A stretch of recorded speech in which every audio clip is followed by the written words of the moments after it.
নমস্কার বন্ধুরা, আজকে রান্নাটা চলো দেখে নেওয়া যাক। কুচি কুচি করে পেঁয়াজ কুচিয়েছি, তার মধ্যে আদা রসুনের পেস্ট, ধনে গুঁড়ো দিয়েছি 1 চামচ, লঙ্কা গুঁড়ি দিয়েছি হাফেরও কম চামচ, আর 7 থেকে 8টা কাঁচা লঙ্কা আর হাফ চামচ দিয়েছি গোলমরিচ, আর দিয়েছি লেবুর রস, সর্ষের তেল আর হলুদ গুঁড়ো দিয়ে ভালো করে মশলাটাকে ম্যারিনেট করে নিলাম। করে তার মধ্যে একে একে আমি মাংসর টুকরোগুলো দিয়ে আরও ভালো করে ম্যারিনেট করে নেব। করে 3 থেকে 4 ঘন্টা মতো আমি ফ্রিজের মধ্যে রেখে দিয়েছিলাম, মাংসটা যাতে ভালোভাবে নরম হয়ে যায়, খেতেও খুব টেস্টি লাগে।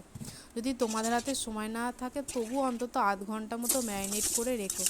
আর 4 পিস আলু, আমি মিডিয়াম সাইজের আলু দেখতেই পাচ্ছ, গোটা গোটা করে হলুদ দিয়ে ভালো করে লাল লাল করে ভেজে নেওয়ার পরে তার মধ্যে একটা গোটা টমেটো দিয়ে আর 1 চামচ মতো নুন দিয়ে ভালো করে নেড়ে চেড়ে নিয়েছি। ম্যারিনেট করার সময়তেও আমি 1 চামচ মতো নুন দিয়ে দিয়েছিলাম।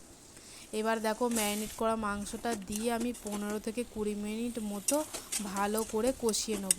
মাংসটা দেওয়ার আগে ফ্রিজ থেকে বার করে নেবে, 1 ঘন্টা মতো আগে বার করে নেবে কিন্তু।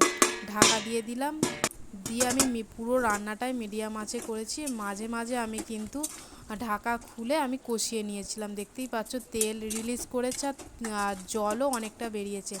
তার মধ্যে আলুগুলো দিয়ে আবার কষিয়ে আবার ঢাকা দিয়ে দিলাম, কারণ মাংস তো ফ্রিজে ছিল বলে নরম হয়ে গিয়েছিল, কিন্তু আলুগুলো শক্ত হয়ে থাকবে বলে ওই জন্য আমি কষার সময়তে আলুগুলো দিয়ে দিয়েছি।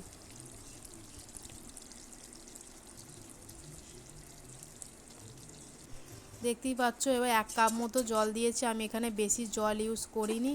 আর দিয়েছি চিকেন মশলা, আর ম্যারিনেট করার সময় আমি 1 চামচ গরম মশলা দিয়েছিলাম। যদি চিকেন মশলা না থাকে তোমরা গরম মশলা ইউজ করতে পারো। মাংসটাকে একদম কষা কষা করে নিয়েছিলাম, কারণ রাতের খাবার রুটির সাথে কষা কষা মাংসটাই ভালো লাগে। আর বাঙালি খাবারে তো জানো আলু সকলের ভালো লাগে। কষা কষা করে দেখো পরিবেশ করেছি রুটির সাথে। যদি ভালো লাগে তোমাদের, সাবস্ক্রাইব আর লাইক করো।